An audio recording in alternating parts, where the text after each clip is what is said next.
Shalom, selamat pagi Sobat Maestro yang dikasih Tuhan. Segera kita akan mendengar program rohani Immanuel Sumber Shalom dari GGP Shalom Bandung. Inilah seri yang selanjutnya. Immanuel datang memberikan dan meneruskan Shalom. Dengarkan dan terima firman Tuhan sebagai pegangan hidup hari ini. Selamat menikmati. Shalom, selamat pagi Sobat Maestro. Kita bersyukur kita boleh bertemu kembali dan kita boleh mendengar firman Tuhan sebelum kita melangkah masuk pada hari yang baru ini. Mari kita berdoa. Terima kasih Maha Besar Bapa yang di surga, penyertaan Tuhan semalam sehingga pagi ini kami boleh bangun lagi dan boleh bersiap untuk berkarya. Dan terima kasih ada kesempatan buat mendengar firman Tuhan. Mari Tuhan rendahkan hati kami, sederhanakan iman kami, arahkan kami dengan firman Tuhan. Dalam nama Tuhan Yesus Kristus. Haleluya. Amin. Firman Tuhan pada pagi hari ini akan disampaikan oleh Bapak Pendeta Thomas Suherlan. Saudara, firman Tuhan yang akan kita renungkan diambil dari Yeremia pasal 29 ayat yang ke-11. Sebab aku ini mengetahui rancangan-rancangan apa yang ada padaku mengenai kamu. Demikianlah firman Tuhan, yaitu rancangan damai sejahtera dan bukan rancangan kecelakaan, untuk memberikan kepadamu hari depan yang penuh harapan. Atau saya baca di dalam terjemahan sehari-hari seperti berikut: karena aku mengetahui segala rencanaku bagimu. Demikianlah firman Tuhan, rencana-rencana itu untuk kebaikan, bukan untuk keburukan, untuk memberi kamu masa depan yang penuh pengharapan. Amin. Saudara sekalian, pada umumnya orang ingin tahu masa depan mereka, ya, ingin tahu bagaimana usaha mereka yang akan terjadi nanti, bagaimana rumah tangga kita barangkali, atau bagi saudara yang muda, siapa jodoh saya barangkali begitu, ya, ingin tahu apa yang terjadi di masa depan, saudara.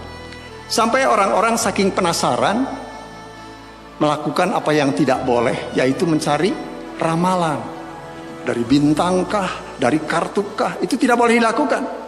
Tapi seringkali orang penasaran, saudara, bagaimana sih masa depan saya? Tetapi firman Tuhan mengatakan, saudara, bahwa aku mengetahui rancangan-rancangan apa yang ada padaku mengenai kamu. Atau dalam terjemahan sehari-hari, aku mengetahui segala rencanaku bagimu. Rencana-rencana itu untuk kebaikan, bukan untuk keburukan, untuk memberi kamu masa depan yang penuh harapan.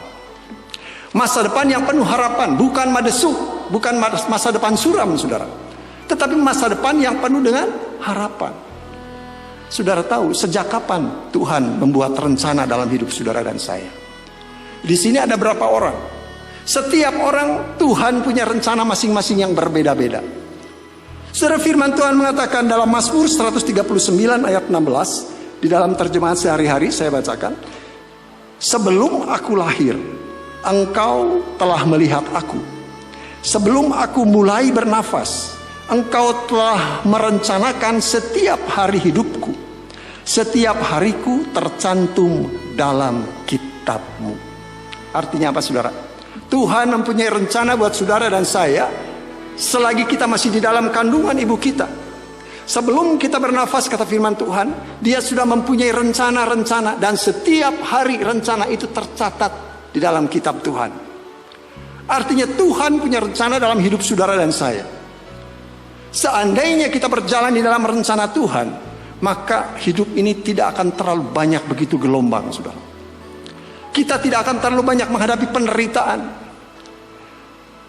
Tetapi saudara dan saya, setiap anak-anak Tuhan, selalu kurang menyadari bahwa Tuhan punya rencana dalam hidup kita.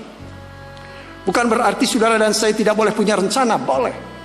Tetapi saudara tahu firman Tuhan mengatakan di dalam hati manusia banyak rancangan, tetapi yang terlaksana adalah rencana Tuhan. Jadi bagaimanapun rencana kita, kita bawa kepada Tuhan. Jangan takut menyerahkan diri, menyerahkan hidup kita kepada Tuhan. Karena Dia punya rencana-rencana yang baik, bukan yang buruk, dan masa depan yang penuh pengharapan buat saudara dan saya. Walaupun di tengah pandemi seperti ini, saudara, kita tetap punya pengharapan kepada Tuhan. Kita yakin Dia punya rencana. Sebelum kita lahir, Tuhan sudah punya rencana sampai kita kembali kepada Dia. Jadi seluruh hidup kita, kata firman Tuhan, setiap hari langkah hidup kita ada di dalam tangan Tuhan. Tuhan yang sudah menyelamatkan saudara dan saya akan menyelesaikan segala rencananya, akan menyelesaikan karya keselamatannya di dalam kita secara pribadi dan di dalam satu persekutuan. Saudara, Tuhan punya rencana yang begitu baik, begitu agung, dan begitu besar buat saudara dan saya. Pagi ini kita akan coba merenungkan, saudara, bahwa Tuhan mempunyai rencana yang luar biasa kepada kita. Bahkan Tuhan itu mempunyai rencana yang agung, yang baik, dan yang mulia. Itu sebabnya Tuhan memberikan Roh Kudus kepada kita untuk memproses kita, untuk membina kita, untuk membentuk kita mencapai target sorgawi, target Tuhan yang ada di dalam rencananya yang mulia. Dan saudara, Tuhan ingin saudara dan saya, setiap orang Kristen, menyesuaikan diri dengan rencana Tuhan. Dengan cara bagaimana? Dengan cara memberikan diri kita untuk diproses, untuk dipimpin oleh Roh Kudus, taat tanpa syarat. Makin cepat kita menyesuaikan dengan rencana Tuhan, saudara, makin lancar pimpinan Tuhan dalam kehidupan kita. Makin cepat, makin baik. Itu sebabnya ada perbedaan di dalam pertumbuhan rohani setiap anak Tuhan. Kenapa? Tergantung bagaimana saudara dan saya cepat atau lambat menyerahkan diri kepada Tuhan. Tergantung bagaimana saudara dan saya mau menyerahkan diri untuk dipimpin oleh Roh Kudus. Saudara sekalian, Tuhan begitu baik buat kita. Kita punya Tuhan yang begitu sabar. Kita punya Tuhan yang memproses kita dengan berbagai cara. Dengan penuh kasih dan dengan penuh pengertian. Apa artinya penuh pengertian, saudara? Tuhan tahu sifat saudara dan saya. Tuhan tahu karakter saudara masing-masing kayak apa. Ada kalanya orang mendengar firman Tuhan, membaca renungan, mendengar khotbah, langsung dia menurut dan menyesuaikan dengan rencana Tuhan. Tetapi ada yang harus dikerasin sedikit oleh Tuhan. Kadang-kadang ada yang harus disentil dengan masalah. Atau kadang-kadang harus diberi penderitaan supaya orang itu kembali ke dalam rencana Tuhan. Tapi saudara sekalian, Tuhan melakukan semua itu karena Tuhan sayang kepada saudara dan saya. Karena Tuhan mengasihi kita. Karena Tuhan ingin memurnikan iman kita, mengarahkan kita kepada target sorgawi, kepada target Tuhan yang luar biasa, meluruskan, mengarahkan supaya sampai kepada apa yang Tuhan targetkan buat kita. Saudara-saudara sekalian, ada beberapa target surgawi yang aduhai. Ya, temanya itu target surgawi yang aduhai. Kenapa aduhai, saudara? Susah, karena itu target yang agung, yang mulia, yang besar, sangat luar biasa, sehingga dibilang sebagai satu target yang aduhai. Target apa saja, saudara? Target mengenai keselamatan kita, target mengenai kemenangan di dalam kehidupan Kristen, target di dalam pelayanan. Mari kita akan renungkan sama-sama mengenai hal ini, saudara. Target yang terutama adalah selamat dan tetap selamat. Itu target yang terutama dari target surgawi. Kenapa harus selamat dan tetap selamat? Karena selamat ini adalah mutlak kunci dari segala perjalanan hidup kita bersama dengan Tuhan. Kenapa harus diselamatkan dahulu? Karena setiap orang adalah orang yang berdosa, yang telah berbuat dosa, yang menderita karena dosa, dan tidak dapat menyelamatkan diri sendiri. Itu sebabnya Tuhan harus menyelamatkan. Kalau Tuhan tidak punya inisiatif untuk menyelamatkan saudara, tidak ada manusia yang bisa menyelamatkan orang lain dan juga menyelamatkan diri sendiri. Kenapa harus diselamatkan? Karena upah dosa adalah maut. Setiap manusia yang ada di dalam dunia ini tanpa disadari, mereka sedang berjalan menuju kepada kebinasaan. Itu sebabnya Tuhan menyelamatkan, saudara. Dengan diselamatkan, maka kita akan menikmati pimpinan Tuhan, penyertaan Tuhan, berkat Tuhan, pertolongan Tuhan di dalam kehidupan kita. Dan saudara tahu, nilai nyawa saudara dan nyawa saya itu jauh lebih besar dibandingkan dengan seluruh dunia ini pun, sekalipun. Itu sebabnya firman Tuhan mengatakan, apa gunanya seorang memperoleh seluruh dunia tetapi ia kehilangan nyawanya. Jadi Tuhan melihat nyawa saudara dan saya ini lebih dari seluruh dunia ini. Walaupun manusia itu seringkali berani mempertaruhkan nyawa hanya karena segelintir harta dunia ini, saudara. Padahal Tuhan melihat saudara dan saya, nyawa kita ini jauh lebih berharga dari seluruh dunia ini sekalipun. Itu sebabnya Tuhan menyelamatkan kita. Dan untuk bisa selamat mutlak hanya bisa melalui Tuhan Yesus Kristus. Kenapa? Karena tidak ada seorang pun yang dapat datang kepada Bapa, kata Tuhan Yesus, kalau tidak melalui aku. Artinya apa, saudara? Tidak ada orang yang bisa datang kepada Bapa, tidak ada orang yang bisa masuk ke dalam kerajaan surga yang kudus kalau tidak melalui Tuhan Yesus Kristus. Hanya melalui salib Tuhan Yesus Kristus manusia bisa diselamatkan. Salib Tuhan Yesus Kristus yang menebus kita, membenarkan kita, membuat kita dilayakkan oleh Tuhan untuk bisa menikmati kerajaan surga.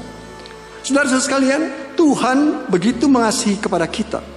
Tuhan mau saudara dan saya menikmati pimpinan penyertaan berkat Tuhan. Tetapi untuk itu saudara harus mempunyai kepastian keselamatan. Dan kepastian keselamatan itu ada di dalam Tuhan Yesus. Aku memberikan hidup yang kekal kepada mereka, dan mereka pasti tidak akan binasa sampai selama-lamanya, dan seorang pun tidak akan merebut mereka dari tanganku, kata Tuhan Yesus. Ya, saudara baca ini, bukan mudah-mudahan kita selamat, bukan. Tetapi pasti, kata firman Tuhan, kata Tuhan Yesus sendiri, pasti tidak akan binasa sampai selama-lamanya. Jadi di dalam Tuhan Yesus Kristus kita memperoleh keselamatan yang pasti, saudara. Jangan kita tukar iman kita dengan yang lain.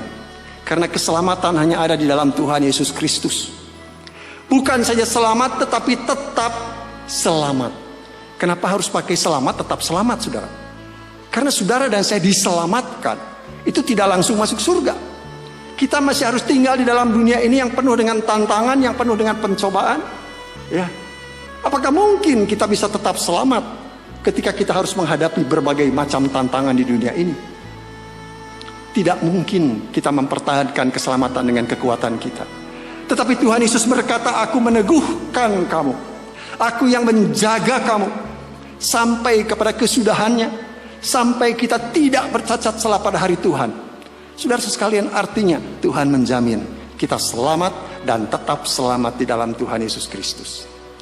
Saudara, Tuhan atau target surgawi tidak ingin saudara dan saya hanya menjadi orang Kristen yang biasa-biasa saja. Tetapi harus semakin mulia, semakin terang. Ya, dulu waktu masih kecil, saudara, saya suka diajak ke pasar, ikut ke pasar dengan ibu saya. Di pasar itu ada tukang kemasan namanya, ya, tukang sepuh, saudara. Jadi ini banyak ibu-ibu yang bawa cincin, bawa gelang, bawa kalung, itu disepuh di sana. Perhiasan yang sudah buram, saudara, digosok oleh tukang kemasan ini menjadi kinclong, ya, menjadi mengkilat lagi. Kenapa harus mengkilat lagi? Kenapa anak-anak Tuhan harus makin bercahaya? Firman Tuhan mengatakan, saudara, orang Kristen dapat menjadi cermin yang memantulkan kemuliaan Tuhan dengan cemerlang. Saya ulangi ya, orang Kristen dapat menjadi cermin yang memantulkan kemuliaan Tuhan dengan cemerlang. Jadi kenapa harus makin terang, harus makin mulia? Karena kita bisa menjadi cermin yang memantulkan kemuliaan Tuhan. Begitu orang lain melihat saudara dan saya, dia melihat kemuliaan Tuhan terpantul di dalam kehidupan kita, dalam sikap hidup kita, dalam cara bicara kita. Dia bisa melihat Tuhan boleh dipermuliakan. Saudara, jangan sampai cermin itu menjadi buram karena tingkah laku kita. Spion yang buram gak ada gunanya, saudara. Ya, walaupun terpampang di sana tidak ada gunanya karena tidak bisa memantulkan.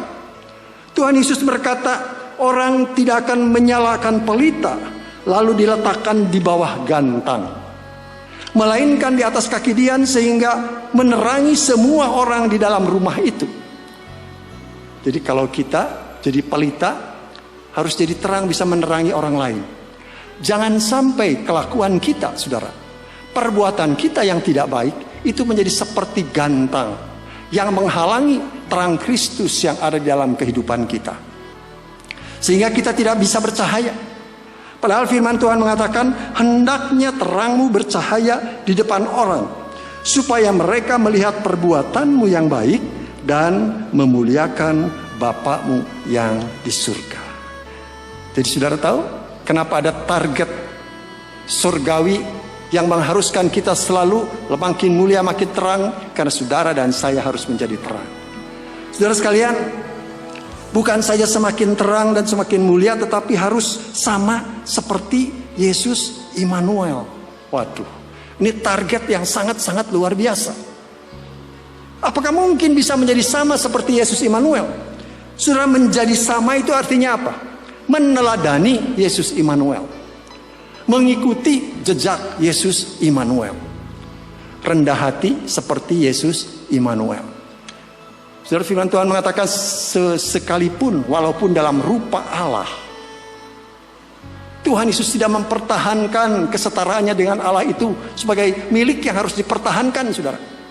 Tetapi dia sudah mengosongkan dirinya sendiri, kata firman Tuhan. Dia turun ke dalam dunia ini, menjadi sama dengan manusia, bahkan mengambil rupa seorang hamba.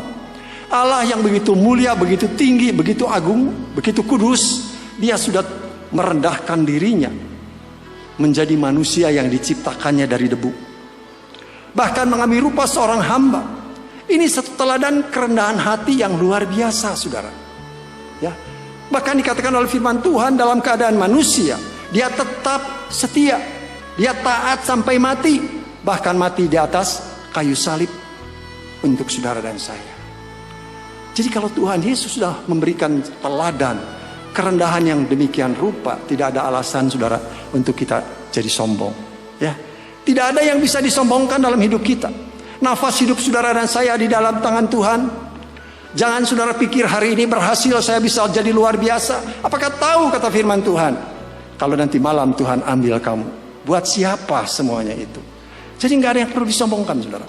Harus direndahkan, merendahkan hati sebenarnya. Bukan Tuhan merendahkan dirinya dari kemuliaan menjadi manusia, tetapi saudara dan saya mengikuti kerendahan hati Tuhan. Ya, walaupun dia begitu mulia, dia mau menjadi manusia. Kita pun harus rendah hati, saudara. Nggak gampang rendah hati, ya. Kalau suruh rendah hati, aduh susah, saudara. Padahal rendah hati itu diberkati loh sama Tuhan. Ya, diberi banyak berkat. Tapi kalau buat sombong nggak usah disuruh, datang sendiri, saudara. Ya, kalau kita naik pangkat sedikit, jalannya aja udah beda, saudara. Kalau tadinya jalan, kalau jalan kalem, ya rasanya malu-malu. Begitu pangkatnya naik, wah, dadanya jadi diangkat, kepalanya diangkat sedikit, ngomongnya juga jadi lain, saudara. Sombong mah nggak usah disuruh, muncul sendiri. Padahal sombong itu dibenci oleh Tuhan. Saudara, Tuhan Yesus Immanuel tidak pernah berdosa. Tuhan Yesus Immanuel tidak pernah berdusta. Kalau kita mah tidak pernah kelewat berdusta. Ya, eta bohong teh jadi lalam, kata orang Sunda, ya. Jadi nggak kerasa itu bohong teh keluar dengan sendirinya. Tetapi nggak boleh, saudara. Dosa adalah dosa. Ketika dicaci maki, kata firman Tuhan, dia tidak membalas mencaci maki. Ketika dia menderita, ia tidak mempunyai rasa dendam. Tuh, gara-gara manusia saya jadi disalib. Nggak pernah begitu, saudara. Justru Tuhan menyerahkan dirinya untuk disalib karena mengasihi kita. Nggak pernah mendendam, saudara. Kalau kita suka mendendam, nggak? Malah dicatat kesalahan orang, saudara, ya, diingat-ingat. Awas lu, kalau sekali waktu, itu manusia, saudara. Tapi Tuhan meneladani kita, tidak menendam. Bahkan Yesus Immanuel begitu mengasihi kita sampai menyerahkan dirinya untuk saudara dan saya. Dan Tuhan ingin kita meneladani Yesus Immanuel, menjadi sama seperti Yesus Immanuel, mengikuti jejak Yesus Immanuel, menjadi berkat, saudara. Semakin terjadi dalam kehidupan kita, semakin kita semua itu bisa terjadi dalam kehidupan kita kalau kita menyerahkan diri di dalam pimpinan Roh Kudus. Sebagai manusia kita tidak mungkin menjadi seperti Yesus Immanuel, nggak mungkin, saudara. Tetapi Tuhan tahu kelemahan kita. Tuhan memberikan Roh Kudusnya supaya kita bisa memuliakan Tuhan, supaya kita makin serupa dengan Tuhan. Bahkan target surgawi itu bukan saja seperti Tuhan, tapi sempurna dan kudus seperti Bapa di surga. Coba, saudara, kok Tuhan naruh target tinggi-tinggi banget, ya? Sempurna dan kudus seperti Bapa di surga. Yaitulah target. Supaya manusia tidak bisa pakai alasan apapun. Harus sempurna. Saudara sekalian, kalau orang melihat seseorang ya berbuat sesuatu yang terlalu baik ya, atau terlalu jujur menurut mereka, itu kadang-kadang mereka bilang Allah sok alim katanya ya, sok jujur, sok suci. Lalu kalau kita yang nggak enakan, saudara, iya ya jadi nggak enak, nggak apa-apa lah, bohong sedikit, nggak jujur sedikit, nggak apa-apa, kan wajar, kan lumrah. Tahu lumrah sudah umum. Tetapi firman Tuhan mengatakan target surgawi adalah sempurna dan kudus seperti Bapa di surga. Kenapa? Karena firman Tuhan mengatakan, karena itu haruslah kamu sempurna sama seperti Bapakmu yang di surga sempurna, kata Tuhan Yesus. Haruslah. Jadi jangan ya kalau mungkin seperti itulah sempurna seperti Bapa. Bukan kalau mungkin, harus. Jadi mau tidak mau saudara harus taat tanpa syarat.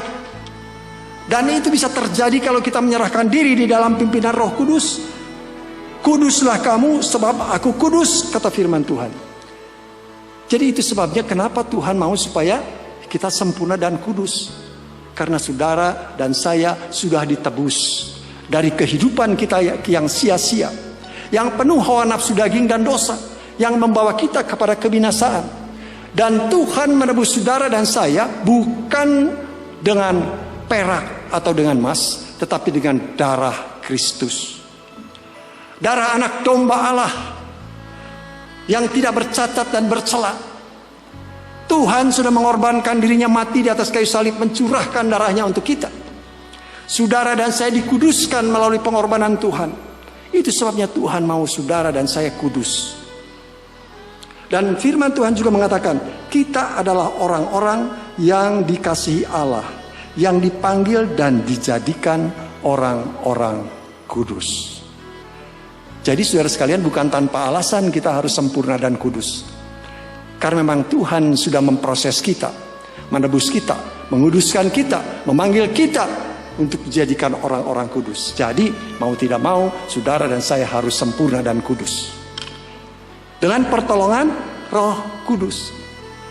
Saudara, yang terakhir target dari Tuhan adalah apa? Akhir zaman dan pengangkatan itu adalah target surgawi yang terakhir. Saudara siap kalau Tuhan Yesus datang? Apakah saudara siap kalau sebentar Tuhan Yesus datang? Kapanpun saudara dan saya harus siap. Siap menyambut kedatangan Tuhan. Kapan? Kita tidak tahu.